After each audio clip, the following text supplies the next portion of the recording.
AI with दीपक में एक बार आप लोगों का फिर से स्वागत है। लास्ट की वीडियो में मैंने आपको एंगुलर के कंपोनेंट्स के बारे में बताया था और हमने थोड़ी सी डेटा बाइंडिंग के बारे में भी देखा था कि एंगुलर का डेटा बाइंडिंग क्या होता है।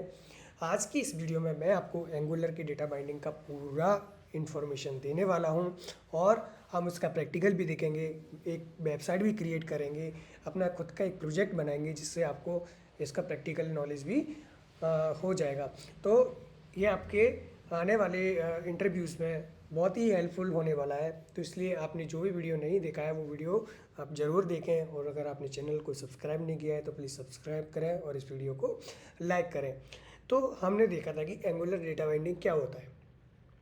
तो इसमें मैं आपको थोड़ा सा इन्फॉर्मेशन दे देता हूँ कि एंगुलर का डेटा बाइंडिंग होता है, वो क्या करता है कि आपका जो टीएस फाइल है वहाँ से डेटा को एक्सेस करके एचटीएमएल में बाइंड करता है।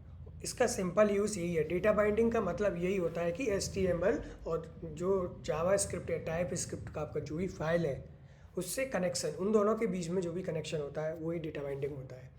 हमको क्या है, एचटीएमएल फाइल के अंदर डेटा शो करना होता है, जो भी डेटा होता है बस।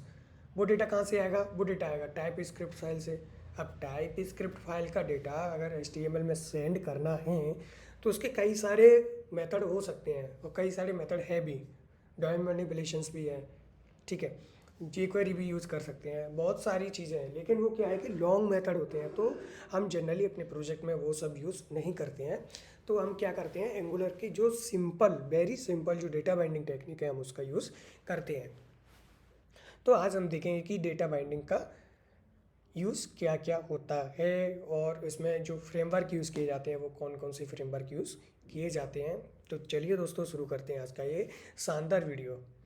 तो लास्ट में मैंने आपको बताया था कि एंगुलर क्या होता है कि implicitly uses framework for data binding called MVC. एक एंगुलर जो डेटा बाइंडिंग होता है वो क्या करता है, एक फ्रेमवर्क का यूज़ करता है जिसको बोलते हैं हम एमवीसी, मतलब मॉडल व्यू कंट्रोलर। अब ये मॉडल व्यू कंट्रोलर क्या होता है इसके बारे में मैं आपको बता देता हूँ कि मॉडल व्यू कंट्रोलर एक सॉफ्टवेयर आर्किटेक्चरल पैटर्न होता है, मतलब एक तरह का ये फ्रेमवर्क होता है, ठीक है।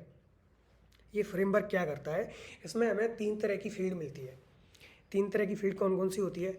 एक होती है मॉडल, ठीक है, एक होती है व्यू और एक होता है कंट्रोलर। अब मॉडल व्यू कंट्रोलर क्या होता है? मॉडल, सबसे पहले मॉडल के बारे में देखते हैं। तो मॉडल क्या होता है? मॉडल होता है एक तरह का आपका डेटा, समझ लो कि आप किस डेटा के साथ काम कर रहे हैं, वो आपका मॉडल हो गया, ठीक है। व्यू क्या होता है? व्यू आप जिसमें बाइंड कर रहे हो, जैसे आप यूआई के साथ ही तो बाइंड करोगे ना, इसको एचटीएमएल के साथ ही तो बाइंड करोगे ना, तो हो गया व्यू हो गया। कंट्रोलर क्या होता है? अब ये कंट्रोलर होता है कि आपको कौन सा डेटा बाइंड कर रहे हो, वो वैलिड है या इनवैलिड है, ठीक है।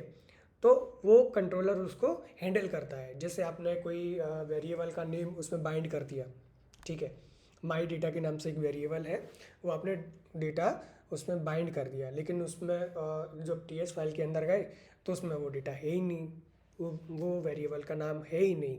तो क्या होगा कि वो डेटा उसमें शो नहीं करेगा, वो एरर दिखाएगा। तो ये कौन एरर दिखाता है? ये कंट्रोलर का काम होता है जो यूज़ करता है ये सब डेटा बाइंडिंग को। तो इसमें मैं एक थोड़ा सा आपको बता देता हूँ जिससे आपको याद रहेगा। MVC मतलब मॉडल व्यू कंट्रोलर, ठीक है। मॉडल व्यू में मॉडल क्या होता है?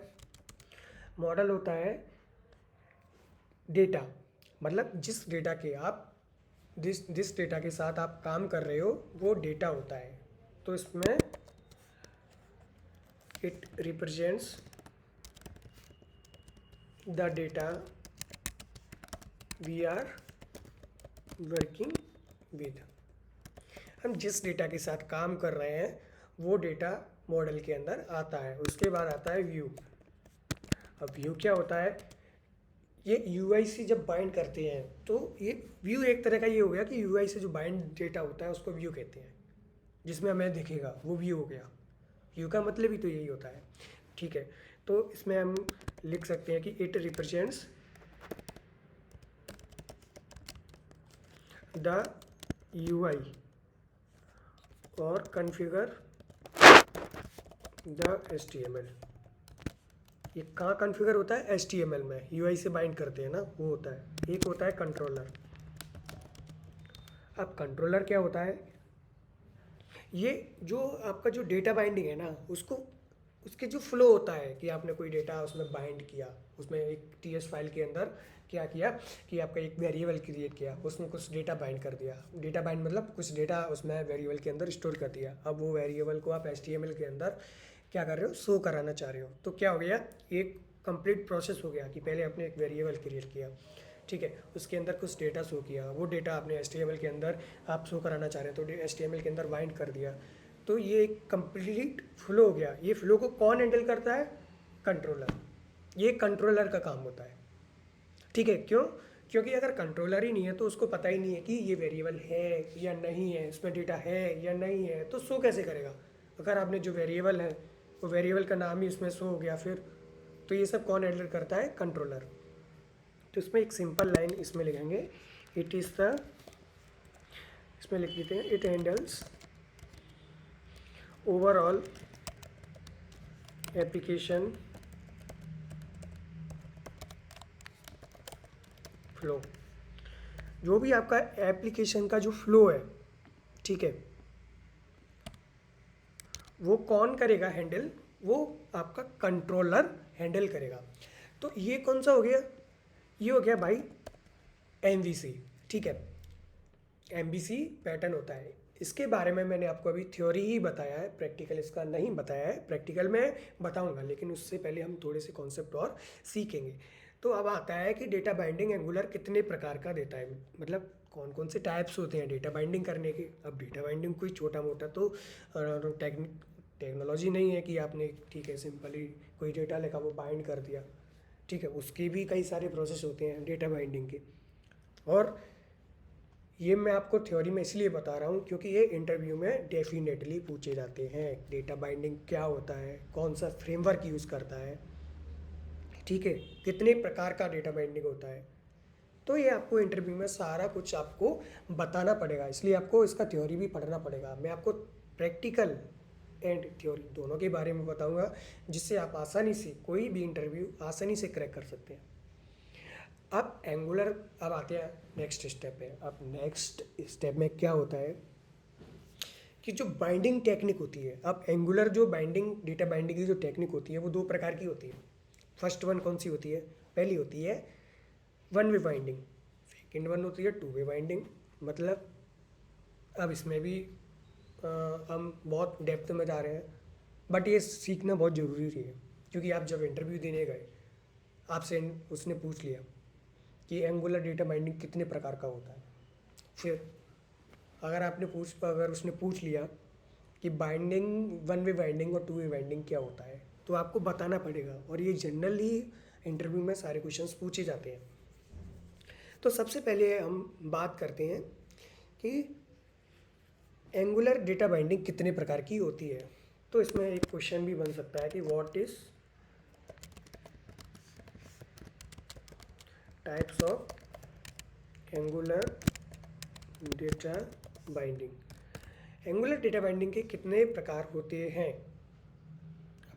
आप बता सकती हैं कि फर्स्ट वन कौन सा होता है। फर्स्ट वन होता है वन वे बाइंडिंग, और सेकंड वन होता है टू वे बाइंडिंग। अब आपको पता चल गया कि एंगुलर होता है, एंगुलर में जो डेटा बाइंडिंग यूज़ करते हैं दो प्रकार से यूज़ करते हैं। फर्स्ट वन होता है one way binding, second one होता है टू वे बाइंडिंग। अब वन वे बाइंडिंग के अंतर्गत कुछ टाइप्स हैं, टू वे बाइंडिंग के अंतर्गत कुछ टाइप्स हैं, इसलिए मैं आपको वन वे बाइंडिंग और टू वे बाइंडिंग का एक छोटा सा आइडिया दे देता हूँ, जिससे आपको बहुत अच्छे से समझ में आ जाएगा वन वे बाइंडिंग क्या होता है और टू वे बाइंडिंग क्या होता है। आज की इस वीडियो में हम खाली वन वे बाइंडिंग को ही कवर कर पाएंगे, क्योंकि मैं अगर इसका प्रैक्टिकल एंड थ्योरी दोनों का नॉलेज एक साथ दूंगा तो वीडियो बहुत ही लंबा हो जाएगा और आपको थोड़ी प्रॉब्लम भी हो सकती है एक साथ समझने में। इसलिए आज मैं खाली आपको वन वे बाइंडिंग के बारे में बता दूंगा, उसके बाद मैं आपको टू वे बाइंडिंग के बारे में बताऊंगा। अब वन वे बाइंडिंग और टू वे बाइंडिंग में होता क्या है, मैं आपको ब्रीफ नॉलेज देता हूँ जिससे आपको समझने में बहुत ही आसानी होगी। वन वे बाइंडिंग होता है एक तरफ का बाइंडिंग। अब एक तरफ से तो आप समझ सकते हैं ना, जैसे आपका कोई वेरिएबल हो गया टीएस फाइल के अंदर, अब टी एस फाइल के अंदर आपका जो वेरिएबल है वो वेरिएबल को आप HTML में बाइंड कर रहे हो। तो जब वेरिएबल का वैल्यू चेंज होगा, इट मीन्स जब टाइप स्क्रिप्ट में कुछ भी चेंजेस होगा तो वो UI के अंदर चेंज करेगा, शो करेगा। वन वे बाइंडिंग हो गया, ठीक है। वन वे बाइंडिंग हो गया मतलब आपने जो भी चेंजेस किया है TS फाइल के अंदर वो HTML के अंदर शो करेगा, डेफिनेटली चेंजेस शो करेगा। ये वन वे बाइंडिंग हो गया। टू वे बाइंडिंग क्या होता है? टू वे बाइंडिंग होता है जैसे आपके पास एक रेडियो बटन है, ठीक है। रेडियो बटन क्या कर रहा है कि जब मैं रेडियो बटन को ऑन कर रहा हूँ तो मुझे एक दूसरा कंपोनेंट शो होना चाहिए, दूसरा डेटा चेंज होके होना चाहिए। अब मैं ऑफ कर रहा हूँ तो डेटा नहीं होना चाहिए शो, कुछ और डेटा शो होना चाहिए। जैसे आपने बहुत सारी वेबसाइट में या बहुत सारे एप्लीकेशन में देखा होगा कि जैसे हम कोई बटन है या कुछ भी है, मैं नॉर्मली बटन की बात नहीं कर रहा हूँ, मैं रेडियो बटन जैसे उसी स्क्रीन पे उसी कंपोनेंट के अंदर कोई कुछ चेंज नहीं कर रहा हूँ, only data binding technique use करने की बात कर रहा हूँ। तो उसमें क्या होगा कि आपने रेडियो बटन ऑन कर दिया तो क्या होगा कि जो आपको पहले कंपोनेंट शो हो रहा था, आपको दूसरा कंपोनेंट जैसे ही ऑन कर दिया तो दूसरा कंपोनेंट शो होने लगा। ये हो गया। दूसरा क्या हो सकता है कि पहले वाला भी शो हो रहा है, दूसरा वाला भी शो हो रहा है एक साथ, तो ये दोनों तरफ का बाइंडिंग हो गया। हमने कोई कोड में चेंजेस नहीं किया, ओनली ऑन ऑफ करके हम डेटा बाइंडिंग को हैंडल कर रहे हैं। अगर आपने ये ऑन कर दिया तो ये डेटा शो करेगा, ये बाइंड हो जाएगा, चेंजेस हो जाएगा। जैसे टू वे बाइंडिंग में एक दूसरा एग्जांपल ले सकते हैं। जैसे क्या होता है कि आपके पास एक फॉर्म है, ठीक है, और फॉर्म में कुछ फील्ड है, फर्स्ट नेम, लास्ट नेम। और जैसे आप सपोज कीजिए कि आपके पास फॉर्म है और एक तरफ आपका फॉर्म है और दूसरी तरफ आपका क्या है, दूसरी तरफ आपका है उसका रिप्रेजेंट, मतलब आप जो भी फॉर्म में टाइप करोगे वो इसमें हमें शो होना चाहिए कि हमने क्या टाइप किया है। आपने देखा होगा कई सारे फॉर्म्स में कि हम जो भी टाइप करते हैं वो साइड में हमें शो होता है। तो आप उसको कैसे करेंगे? वो डेटा बाइंडिंग है, वो टू वे डेटा बाइंडिंग होता है। वो उसी का एग्जाम्पल है। जैसे आपने कोई नाम पुट किया और नाम हमें शो हो रहा है, तो वो नाम कैसे हो रहा है? वो एवरी इनपुट को ले रहा है और तुरंत ही तुरंत उसमें बाइंड कर रहा है। ये टू वे बाइंडिंग का एक एग्जाम्पल है। इसको हम बहुत ही ज़्यादा अच्छे तरीके से हम इसमें नेक्स्ट वीडियो में टू वे बाइंडिंग के बारे में सीखेंगे। आज हम बात करते हैं ओनली वन वे बाइंडिंग के बारे में।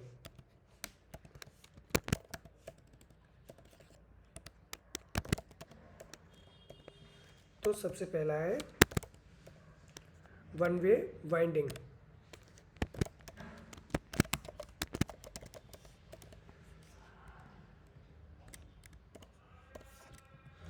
ठीक है, अब वन वे बाइंडिंग में क्या क्या आता है? अब वन वे बाइंडिंग के 3 मेथड होते हैं। सबसे पहला मेथड होता है इंटरपोलेशन,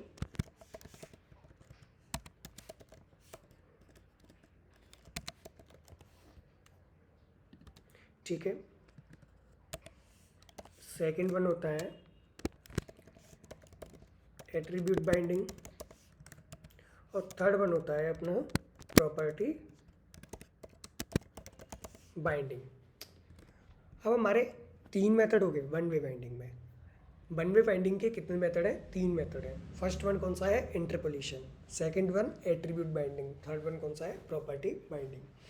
अब मैं आपको इन तीनों के थोड़े आइडिया दे देता हूँ जिससे आपको बहुत अच्छे से समझ में आ जाएगा कि ये क्या होता है। इंटरपोलेशन में क्या होता है? इंटरपोलेशन में जब आप बाइंडिंग करते हैं तो इसमें किसी से कोई मतलब नहीं होता है, किसी स्पेसिफिक टैग से या किसी स्पेसिफिक आईडी से, क्लास नेम से, किसी एट्रीब्यूट से, किसी से कोई मतलब नहीं है। आपने सिंपल उसका एक्सप्रेशन लिख दिया, उसके अंदर जो प्रॉपर्टी है उसका नेम लिख दिया, डेटा बाइंडिंग हो गया। वो डेटा शो करेगा। जैसे आपका H1 टैग है, ठीक है। अब H1 टैग के अंदर आपको डेटा शो करना चाह रहे हैं तो आप क्या करेंगे? इसका एक्सप्रेशन लिखेंगे, डबल फ्लावर ब्रेसेस। उसके अंदर आपने डेटा नेम है, डेटा नेम मतलब आपका जो भी डेटा का नेम है वो आपने डेटा का नेम लिख दिया, वेरिएबल नेम है या कुछ भी है वो आपने इसके अंदर लिख दिया। तो ये क्या करेगा? H1 टैग के अंदर शो करेगा। ये हो गया इंटरपोलेशन बाइंडिंग, ठीक है। इसके बाद आता है एट्रीब्यूट बाइंडिंग। अब एट्रीब्यूट बाइंडिंग क्या होता है कि आपने देखा होगा कि HTML के अंदर बहुत सारे टैग होते हैं, एलिमेंट्स होते हैं। एलिमेंट्स के अंदर हम कभी कभी एट्रीब्यूट का यूज़ करते हैं, जैसे href हो गया, ठीक है, और सोर्स हो गया, और बहुत सारे एट्रीब्यूट होते हैं, आईडी हो गया, क्लास नेम हो गया, ठीक है। वो सारे एट्रीब्यूट के अंदर अगर हम डेटा बाइंडिंग का यूज़ करना चाहते हैं तो वहाँ भी अपन कर सकते हैं एट्रीब्यूट का यूज़ करके, ठीक है। उसके बाद हम इसका प्रैक्टिकल एक और फाइल बचा है, एक और टाइप बचा है, प्रॉपर्टी बाइंडिंग। अब प्रॉपर्टी बाइंडिंग क्या होता है? प्रॉपर्टी बाइंडिंग को एक तरह से एट्रीब्यूट बाइंडिंग की तरह ही समझ लो कि जैसे कोई आपका प्रॉपर्टी हो गया, ठीक है, तो आप प्रॉपर्टी को भी डायरेक्ट वन वे के द्वारा इसमें बाइंड कर सकती हैं। वो हम प्रैक्टिकल नॉलेज के बारे में इसके सब कुछ देखेंगे, ठीक है। अब आते हैं दोस्तों इसके प्रैक्टिकल पे। प्रैक्टिकल में जैसा कि हमने पहले एक प्रोजेक्ट क्रिएट किया था और उसमें कंपोनेंट्स के बारे में देखा था, उसी प्रोजेक्ट को हम वापस से यूज़ करेंगे। इसी में हम धीरे धीरे करके अपना पूरा वेबसाइट बनाएंगे और पूरा कंप्लीट वेबसाइट होने के बाद आपको सब चीज़ का आइडिया हो जाएगा, सब चीज़ की इन्फॉर्मेशन आपके पास होगी कि ये कैसे काम करता है विद इंटरव्यू क्वेश्चंस। जिसके बाद ये पूरा कोर्स कंप्लीट होने के बाद आपको इसके थ्योरेटिकल और प्रैक्टिकल दोनों के बारे में कंप्लीट इन्फॉर्मेशन होगी, तो आप कोई सा भी इंटरव्यू क्रैक कर सकते हैं बहुत ही आसानी से।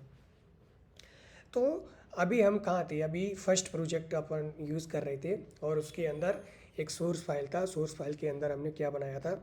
एक कंपोनेंट क्रिएट किया था। तो सबसे पहले मैं इस प्रोजेक्ट को रन करूँगा। रन करने के लिए कमांड का यूज़ ng सर्व, सिंपल। अगर आपका एक ही प्रोजेक्ट है तो आप ng सर्व का यूज़ कर सकते हैं, तो आपका वही प्रोजेक्ट रन होगा। तो प्रोजेक्ट रन होता है लोकल होस्ट 4200 के अंदर, ठीक है। तो ये कौन सा इंडेक्स कंपोनेंट हमारा इसमें लोड हो चुका है। तो अब हम चलते हैं इंडेक्स कंपोनेंट के अंदर। मैं इसमें आपको बता देता हूँ कि इंडेक्स ये है कौन सा है। तो इसमें एक डिप टैग में लगाऊंगा हेलो इंडेक्स, ठीक है। तो हेलो इंडेक्स शो कर रहा है, इट मीन्स हमारा कौन सा कंपोनेंट यूज़ हो रहा है? अभी इंडेक्स कंपोनेंट यूज़ हो रहा है। तो डेटा बाइंडिंग में हमने देखा था कि हमने 3 तरह का डेटा बाइंडिंग के बारे में अभी बात की थी वन वे का। फर्स्ट वन देखा था इंटरपोलेशन। अब इंटरपोलेशन का एग्जांपल मैं आपको देता हूँ। तो आपको सबसे पहले ये वाला कंपोनेंट में जो ts फाइल होता है वो आपको ओपन करना है और इसके अंदर आप एक वेरिएबल क्रिएट कर सकते हैं। मैं यहाँ पे एक वेरिएबल क्रिएट कर रहा हूँ, जैसे डेटा, इंटरपोलेशन का नाम लेता हूँ, इंटरपोलेशन। अब इसमें टाइप देना पड़ेगा। इंटरपोलेशन में आप टाइप दे रहे हैं एनी, ठीक है। और मैं इसमें कुछ डेटा शो कर रहा हूँ, हेलो इंटरपोलेशन बाइंडिंग। ये क्या हुआ? एक वेरिएबल क्रिएट किया, ठीक है। अब वेरिएबल क्रिएट मैंने कर लिया हेलो इंटरपोलेशन बाइंडिंग के नाम से।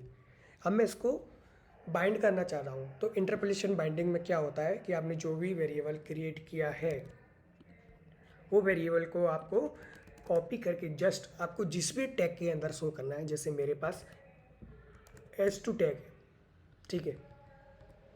मेरे पास एक पैराग्राफ टैग है, ठीक है। मैं आपको बता देता हूँ यहाँ पे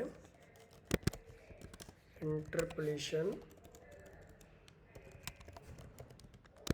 बाइंडिंग, ठीक है। इसको मैं, ठीक है, एक डिफ टैग के अंदर टाइप कर देता हूँ। अब मेरे पास क्या है? एक h2 टैग है, एक पैराग्राफ टैग है और एक डिवीज़न टैग है। मेरे पास 3 टैग है और मैं तीनों टैग के अंदर एक ही डेटा बाइंडिंग यूज़ करना चाह रहा हूँ। तो पहले क्या होता था?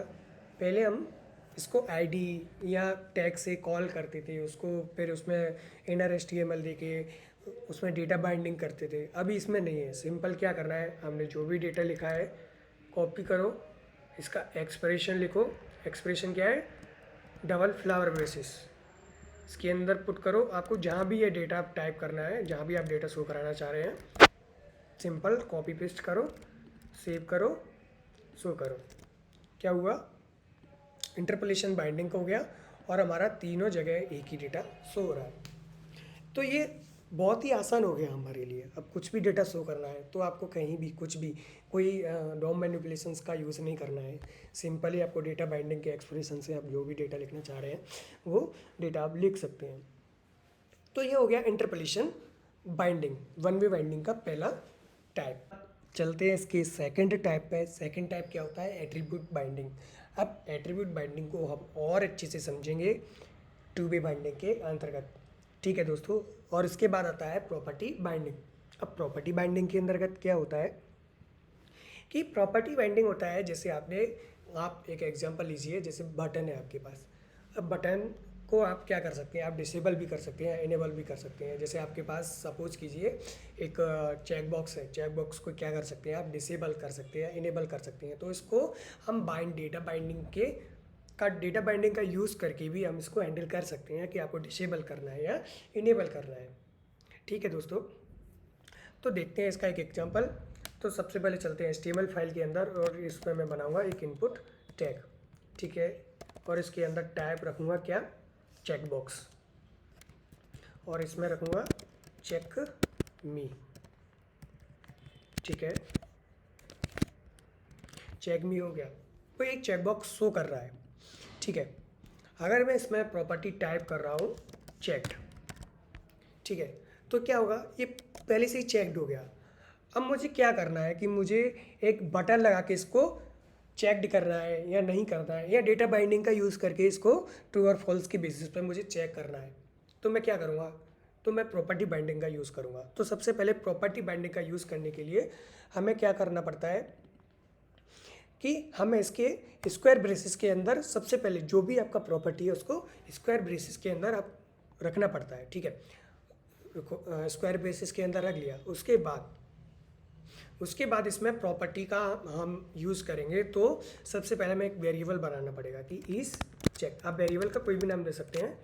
मैं बुलियन टाइप दे रहा हूँ। इनिशियली ये क्या है? फॉल्स है।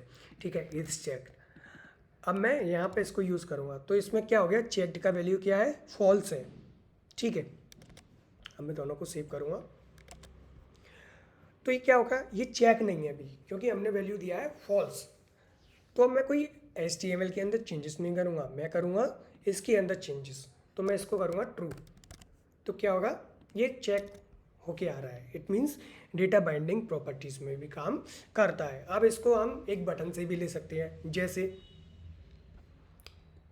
मैं आपको एक बटन लगा के दिखाता हूँ। जैसे एक बटन यूज़ किया,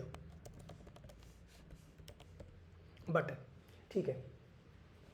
अब बटन में मैं लगा रहा हूँ इनेबल।